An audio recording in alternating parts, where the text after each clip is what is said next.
in the first half, and Floyd Ford did a really good job not letting him get any good looks in the second. Sometimes it's hard to tell when you're dealing with Marshall because until I watch the tape, all of his shots are pretty difficult. He was 7 for 14, I think, in the first half. Made some hard ones, 4-point plays, guys draped all over him.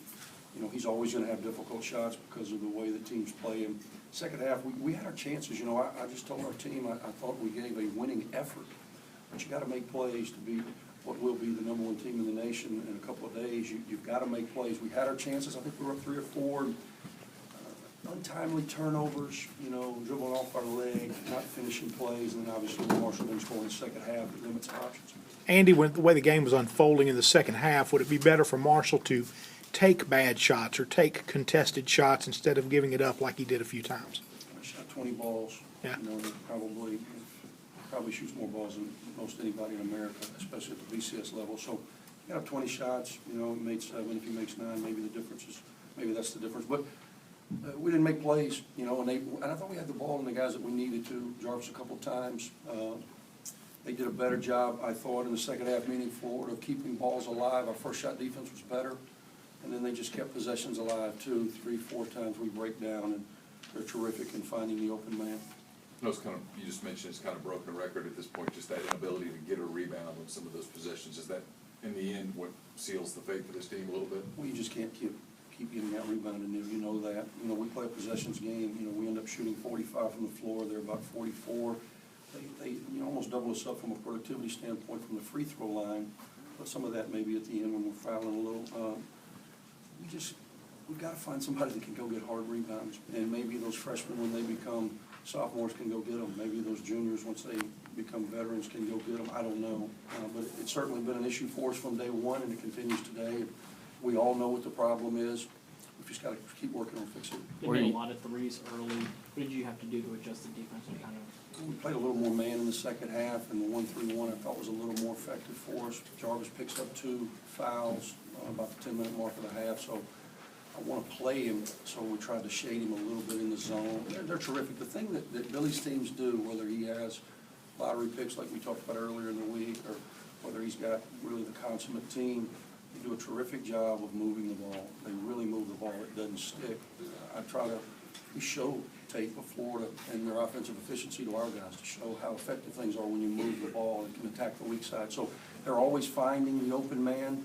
Scotty Wilbekin is a player of the year candidate because of the fact of the timeliness of his plays. I thought every time they needed to play, he rose up and made one.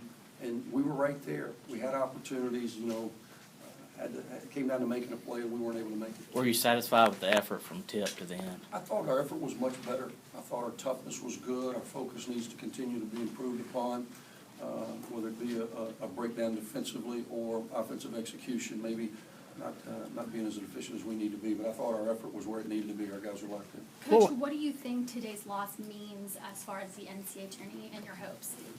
For me, guys that cover us every day, I haven't one time said that we're an NCAA tournament team. I know that has to be into every sentence and every category, but we haven't earned our way into that conversation, so we're not relevant as it relates to that conversation today. Now, this time last year, we weren't relevant either.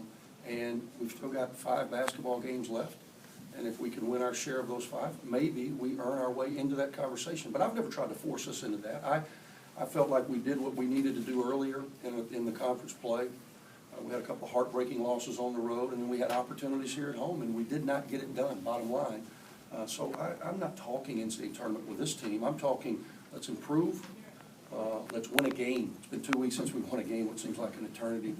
Let's get back focused on Alabama. You can hang your head today. I want it to hurt. I don't want anybody on my team ever to be a good loser. But if you hang your head, then 4 is going to turn into 5, 6, 7. We've got to learn what we did wrong, make the necessary adjustments, and come back Wednesday and try to stop the bleeding. Andy, did you play more man today than you normally do? Yeah, because of their efficiency offensively and the fact of what you just said, the fact that they were just whipping around. I think there were 6 maybe for the first 9 from 3, and a lot of those were against the zone. We played more man. We switched some ball screening action. We're trying to do whatever we can defensively to give us a chance. And then when you do some of those things with young guys up front, lose some concentration, they beat us to balls, and they extended possessions. And I thought, honestly, that was the key. That and the fact that we just imploded offensively.